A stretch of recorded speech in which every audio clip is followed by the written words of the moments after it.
اگر آپ کو میری یہ ویڈیو پسند آئے تو like, comment and share, subscribe کرنا مت بھولیے۔ السلام علیکم دوستوں، جیسا کہ آپ سب لوگ جانتے ہیں کہ میرا نام ہے پلوشر شین، اور ماہ رمضان کے اس بابرکت مہینے میں ہم لوگ پڑھ رہے ہیں سیرت نبوی صلی اللہ علیہ وآلہ وسلم۔ لیکن آج کا باب شروع کرنے سے پہلے میری آپ سب سے گزارش ہے کہ آپ لوگ ایک دفعہ آقا کریم صلی اللہ علیہ وآلہ وسلم پر ایک دفعہ درود شریف بھیج دیں، اور جہاں بھی نبی کریم صلی اللہ علیہ وآلہ وسلم کا نام مبارک آئے اس کے ساتھ ایک دفعہ درود ضرور پڑھیں، اور اگر آپ درود نہیں پڑھ سکتے تو کم از کم صلی اللہ علیہ وآلہ وسلم ضرور کہیں۔ اس کے ساتھ ہی آج کا پارٹ شروع کرتے ہیں، جس کا نام ہے ابراہیہ کا انجام۔ تو اس کا نام ہے ابراہیہ کا انجام۔ ابراہیہ کے ہاتھی کو اٹھانے کی مسلسل کوشش جاری تھی کہ اچانک سمندر کی طرف سے ان کی طرف اللہ تعالی نے ابابیلوں کو بھیج دیا۔ وہ ٹڈیوں کے جھنڈ کی طرح آئیں۔ دوسری طرف عبد المطلب مکہ میں داخل ہوئے، حرم میں پہنچے اور کعبہ کے دروازے کی زنجیریں پکڑ کر ابراہیہ اور اس کے لشکر کے خلاف فتح کی دعا مانگی۔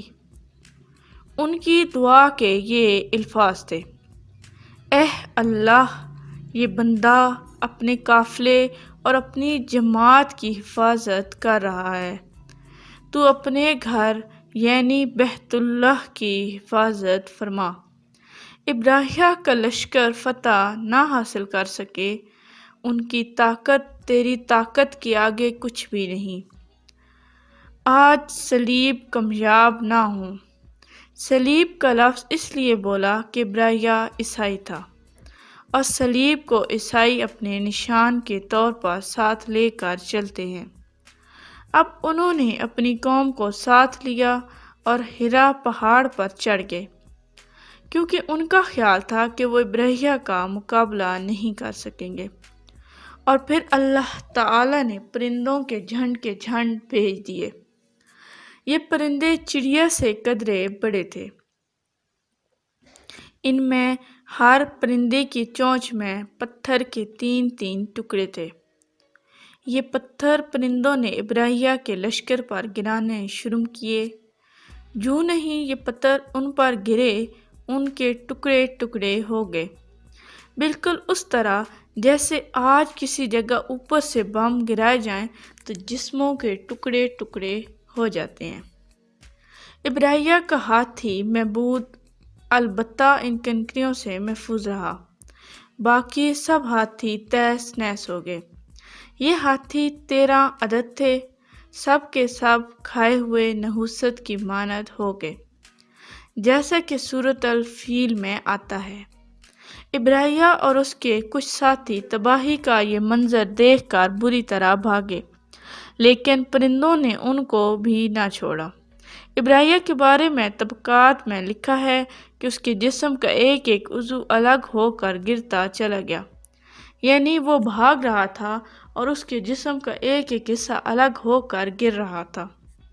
دوسری طرف عبد المطلب اس انتظار میں تھے کہ کب حملہ ہوتا ہے، لیکن حملہ آور جب مکہ میں داخل نہ ہوئے تو وہ حالات معلوم کرنے کے لیے نیچے اترے۔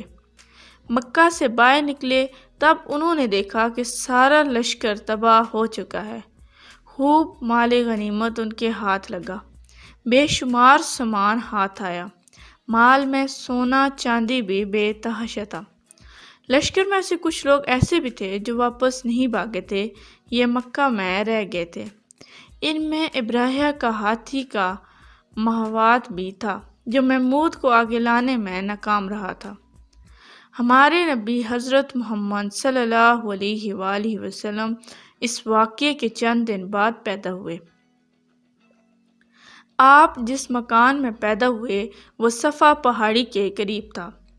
حضرت کعب احبار رضی اللہ تعالی عنہ روایت کرتے ہیں کہ میں نے توریت میں پڑھا تھا کہ رسول اللہ صلی اللہ علیہ وآلہ وسلم کی پیدائش مکہ میں ہوگی۔ یہ کعب پہلے یہودی تھے، اس لیے توریت پڑھا کرتے تھے۔ دنیا میں آتے ہی حضور اکرم صلی اللہ علیہ وآلہ وسلم روئے۔ حضرت عبد الرحمن بن عوف رضی اللہ عنہ کی والدہ کہتی ہیں کہ جب حضرت آمنہ کے ہاں ولادت ہوئی تو میں وہاں موجود تھی۔ آپ صلی اللہ علیہ وآلہ وسلم میرے ہاتھوں میں آئے۔ یہ غالباً دایا تھیں، ان کا نام شفا تھا۔ فرماتی ہیں جب آپ میرے ہاتھوں میں آئے تو روئے۔ آپ کے دادا عبد المطلب کو آپ کی ولادت کی اطلاع دی گئی۔ وہ اس وقت خانہ کعبہ کا طواف کر رہے تھے۔ اطلاع ملنے پر گھر آئے، بچے کو گود میں لیا۔ اس وقت آپ کی والدہ نے ان سے کہا، یہ بچہ عجیب ہے، سجدے کی حالت میں پیدا ہوا ہے، یعنی پیدا ہوتے ہی اس نے پہلے سجدہ کیا، پھر سجدے سے سر اٹھا کر انگلی آسمان کی طرف اٹھائی۔ عبد المطلب نے آپ کو دیکھا، اس کے بعد آپ کو کعبہ میں لے آئے، آپ کو گود میں لیے رہے اور طواف کرتے رہے، پھر واپس لا کر حضرت آمنہ کو دیا۔ آپ کو عرب کے دستور کے مطابق ایک برتن سے ڈھانپا گیا، لیکن وہ برتن ٹوٹ کر آپ کے اوپر سے ہٹ گیا۔ اس وقت آپ اپنا انگوٹھا چوستے نظر آئے۔ اس موقع پر شیطان بری طرح چیخا۔ تفسیر ابن مخلد میں ہے کہ شیطان صرف 4 مرتبہ چیخا۔ پہلی مرتبہ اس وقت جب اللہ تعالیٰ نے اسے مالعون ٹھہرایا، دوسری بار اس وقت جب اسے زمین پر اتارا گیا، تیسری بار اس وقت چیخا جب حضرت صلی اللہ علیہ وآلہ وسلم کی پیدائش ہوئی، اور چوتھی مرتبہ اس وقت جب نبی کریم صلی اللہ علیہ وآلہ وسلم پر سورہ فاتحہ نازل ہوئی۔ اس موقع پر حضرت حسان بن ثابت رضی اللہ تعالی عنہ کہتے ہیں کہ میں 8 سال کا تھا، جب کچھ دیکھتا اور سنتا تھا اس کو سمجھتا تھا۔ ایک صبح میں نے یثرب یعنی مدینہ منورہ میں ایک یہودی کو دیکھا۔ وہ ایک اونچے ٹیلے پر چڑھ کر چلا رہا تھا۔ لوگ اس یہودی کے گرد جمع ہو گئے اور بولے، کیا بات ہے، کیوں چیخ رہے ہو؟ یہودی نے جواب دیا، احمد کا ستارہ طلوع ہو گیا ہے، وہ آج رات پیدا ہو گئے ہیں۔ حضرت حسان بن ثابت رضی اللہ تعالی عنہ بعد میں 60 سال کی عمر میں مسلمان ہوئے تھے۔ 120 سال کی عمر میں انہوں نے وفات پائی۔ گویا ایمان کی حالت میں 60 سال زندہ رہے۔ بہت اچھے شاعر تھے۔ نبی کریم صلی اللہ علیہ وآلہ وسلم کی اپنے اشعار میں تعریف کیا کرتے تھے اور دشمنوں کی برائی اشعار میں بیان کیا کرتے تھے۔ غزوات کے موقع پر اشعار کے ذریعے مسلمانوں کو جوش دلاتے تھے۔ اس بنیاد پر انہیں شاعر رسول کا خطبہ ملا تھا۔ حضرت کعب احبار رضی اللہ تعالی عنہ فرماتے ہیں کہ میں نے تو توریت میں پڑھا ہے کہ اللہ تعالیٰ نے حضرت موسیٰ علیہ السلام کو حضرت صلی اللہ علیہ وآلہ وسلم کی ولادت کے وقت کی خبر دے دی تھی۔ حضرت موسیٰ علیہ السلام نے اپنی قوم بنی اسرائیل کو اس کی اطلاع دے دی تھی۔ اس سلسلے میں انہوں نے فرمایا تھا، تمہارے نزدیک جو مشہور چمکدار ستارہ ہے، جب وہ حرکت میں آئے گا تو وہی وقت رسول اللہ صلی اللہ علیہ وآلہ وسلم کی پیدائش کا وقت ہوگا۔ یہ خبر بنی اسرائیل کی علماء ایک دوسرے کو دیتے چلے آئے تھے،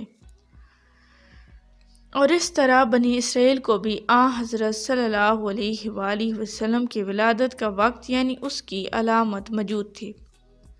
حضرت عائشہ رضی اللہ تعالی عنہا سے روایت ہے کہ ایک یہودی عالم مکہ میں رہتا تھا۔ جب وہ رات آئی جس میں حضرت صلی اللہ علیہ وآلہ وسلم پیدا ہوئے تو وہ قریش کے ایک مجلس میں بیٹھا تھا۔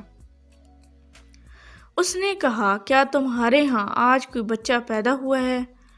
لوگوں نے کہا، ہمیں تو معلوم نہیں۔ اس بار اس یہودی نے کہا، میں جو کچھ کہتا ہوں اسے اچھی طرح سن لو۔ آج اس امت کا آخری نبی پیدا ہو گیا ہے اور قریش کے لوگوں وہ تم میں سے ہے، یعنی وہ قریشی ہے۔ اس کے کندھے کے پاس ایک علامت ہے، یعنی مہر نبوت۔ اس میں بہت زیادہ بال ہیں، یعنی گھنے بال ہیں، اور یہ نبوت کا نشان ہے۔ نبوت کی دلیل ہے اس بچے کی ایک علامت یہ ہے کہ وہ 2 رات تک دودھ نہیں پیے گا۔ ان باتوں کا ذکر اس کی نبوت کی علامت کے طور پر پرانی کتب میں موجود ہے۔ علماء ابن حجر نے لکھا ہے کہ یہ بات درست ہے کہ آپ صلی اللہ علیہ وآلہ وسلم نے 2 دن تک دودھ نہیں پیا تھا۔ یہودی عالم نے جب یہ باتیں بتائیں تو لوگ وہاں سے اٹھ گئے۔ انہیں یہودی کی باتیں سن کر بہت حیرت ہوئی تھی۔ جب وہ لوگ اپنے گھروں میں پہنچے تو ان میں سے ہر ایک نے ان سے کی اپنی باتیں اپنے گھر کے افراد کو بتائیں۔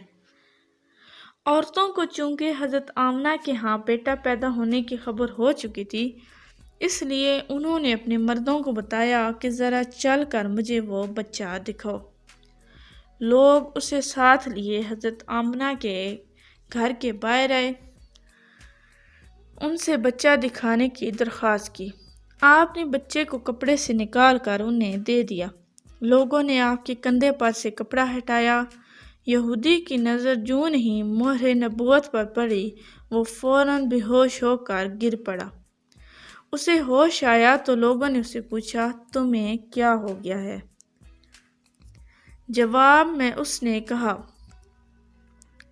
میں اس غم سے بے ہوش ہوا تھا کہ میری قوم میں سے نبوت ختم ہو گئی، اور اے قریشیوں، اللہ کی قسم یہ بچہ تم پر زبردست غلبہ حاصل کرے گا اور اس کی شہرت مشرق سے مغرب تک پھیل جائے گی۔ اب تک کے لیے اتنا ہی، ملتے ہیں نیکسٹ باب میں، تب تک کے لیے اللہ حافظ۔ Please like, subscribe and share our channel and press the bell icon for more videos.